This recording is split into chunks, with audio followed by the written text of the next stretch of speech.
श्री रामदेह के त्याग के बाद शुरू हुआ द्वापर युग अपने 8,64,000 साल बिताकर श्री कृष्ण के देह त्याग के समय समाप्त हो गया और फिर शुरू हुआ हमारे चतुर्युग का अंतिम युग कलयुग, जो उम्र में सबसे छोटा युग बताया गया है।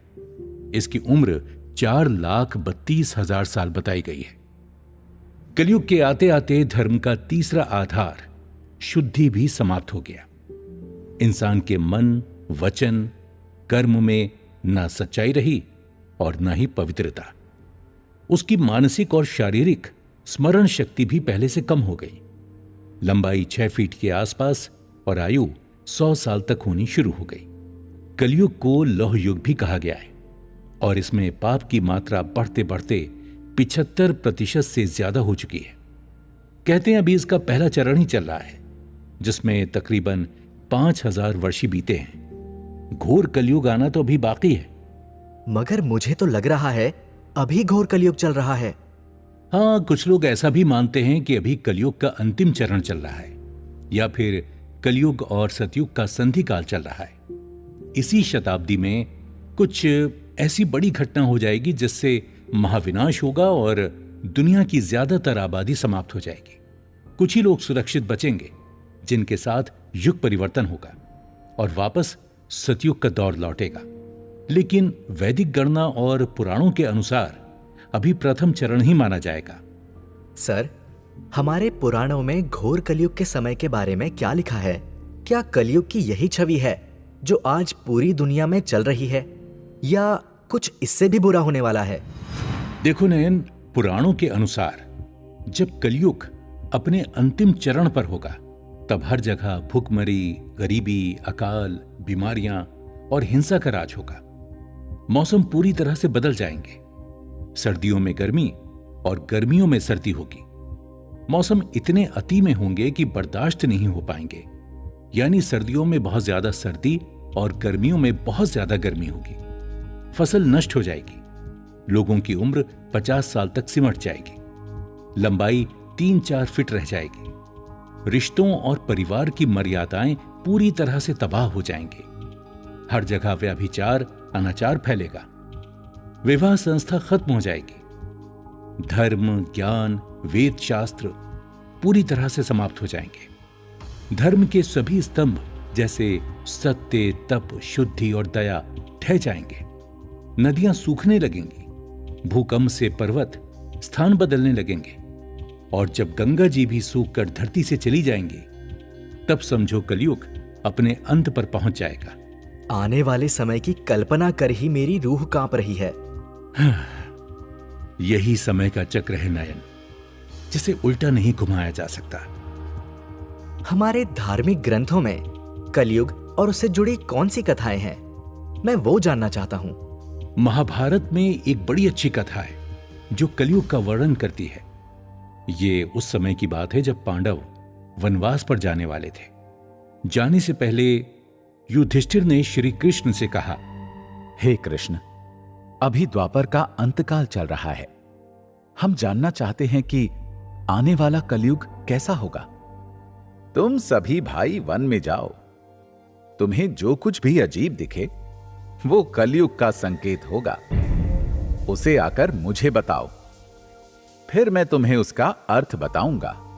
पांचों भाई वन में अलग अलग दिशा में गए और सभी ने अलग अलग चीजें देखी। युधिष्ठिर ने एक हाथी देखा जिसकी 2 सूंड थी। युधिष्ठिर को यह बात बहुत अजीब लगी और उन्होंने आकर श्री कृष्ण को बताई। तब श्री कृष्ण ने उन्हें समझाया, इसका अर्थ यह है कि कलयुग में ऐसे लोगों का राज होगा जिनके 2 चेहरे होंगे। वे सामने कुछ होंगे और पीछे कुछ और। वे कहेंगे कुछ और करेंगे कुछ और। ये लोग मीठी मीठी बातें करके दूसरे लोगों को अपने मतलब के लिए इस्तेमाल करेंगे और फिर मतलब निकल जाने के बाद मुंह फेर लेंगे। कलयुग में ऐसे ही दोहरे चेहरे वालों का राज होगा। इसके बाद श्री कृष्ण के पास अर्जुन आया और बोला, हे कृष्ण, मैंने जो देखा वो तो और ज्यादा आश्चर्यजनक था। मैंने एक पक्षी देखा जिसके पंखों पर वेदों की ऋचाएं लिखी थी। उसका रंग हंस के समान निर्मल था, लेकिन वो मरे हुए जीव का मांस खा रहा था। हे अर्जुन, कलयुग में ऐसे ही लोग होंगे जो वाणी, वस्त्रों और प्रभाव से तो खुद को ज्ञानी, विद्वान, ध्यानी दिखाएंगे, लेकिन सोच और आचरण से ये महापापी, अज्ञानी, दुष्ट और लोभी होंगे। ये ज्ञान प्राप्ति भी करेंगे तो इसलिए ताकि उससे सांसारिक भोग मिले, मोक्ष नहीं। कलयुग में ऐसे ही बगुला भक्तों को पूजा जाएगा। सच्चे संतों और ज्ञानियों का जरा भी सम्मान नहीं होगा। इसके बाद भीम ने श्री कृष्ण को अपना अनुभव बताते हुए कहा, हे केशव, मैंने देखा एक गाय अपने बछड़े को इतना चाट रही थी कि वो बछड़ा लहूलुहान हो गया था। यही कलयुग की सच्चाई होगी भीम। कलयुग में माता पिता अपनी संतानों पर इतनी अधिक ममता रखेंगे, उसका जरूरत से ज्यादा ध्यान रखेंगे कि इससे संतान का बहुत नुकसान होगा। वो मजबूत नहीं बन पाएगा। वो ना तो धर्म, कर्म के महत्व को समझेगा, ना ही अपने कर्तव्यों को पूरा करने योग्य बनेगा। उसे अपना विकास करने का अवसर ही नहीं मिल पाएगा, जिससे उसके जीवन में गुण विकसित नहीं हो पाएंगे। फिर वे जरा जरा सी बात पर निराश और परेशान होने लगेंगे और गलत राह पर चलने लगेंगे। भीम के बाद सहदेव ने आंखों देखी बताते हुए कहा, मैंने देखा कि एक ही जगह पर 6 भरे हुए कुएं थे, लेकिन उनके बीच एक कुआं बिल्कुल सूखा था। परंतु ऐसा कैसे हो सकता है? कलयुग में यही होगा सहदेव। मनुष्य इतना ज्यादा स्वार्थी और आत्म केंद्रित हो जाएगा कि उसे अपने निकट के लोगों का भी दुख दर्द नजर नहीं आएगा।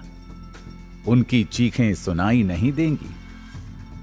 वे अपने भूखे, दुखी पड़ोसी को नजरअंदाज कर खुद भोग विलास में मस्त रहेंगे।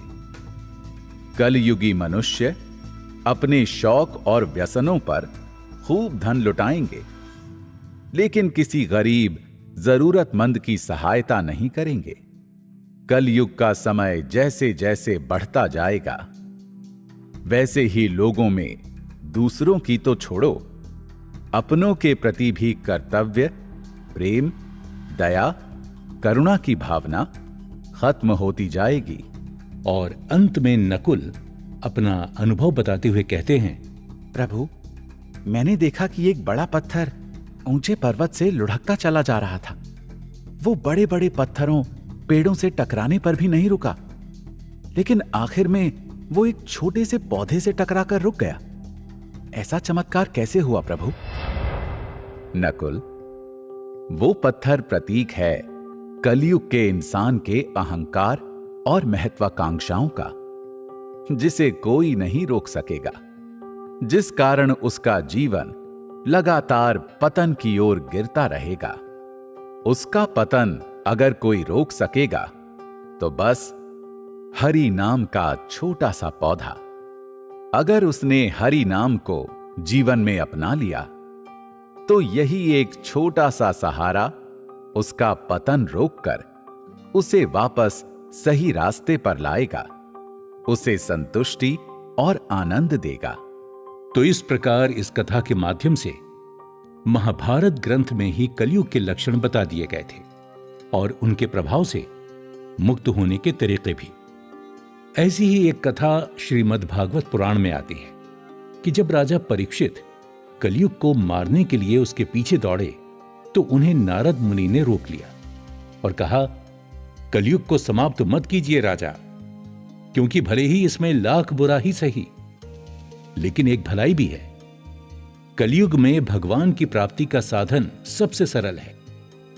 जो फल सतयुग में भगवान के ध्यान, तपस्या, त्रेता युग में यज्ञ अनुष्ठान और द्वापर युग में पूजा अर्चना से मिलता है, वो फल कलयुग में भगवान का नाम लेने मात्र से ही प्राप्त हो जाता है। गोस्वामी तुलसीदास जी ने भी कहा है, कलयुग केवल नाम अधारा, सुमिर सुमिर नर उतरहि पारा। मगर क्या ऐसा हो सकता है कि सिर्फ नाम लेने से ही इंसान बदल सकता है?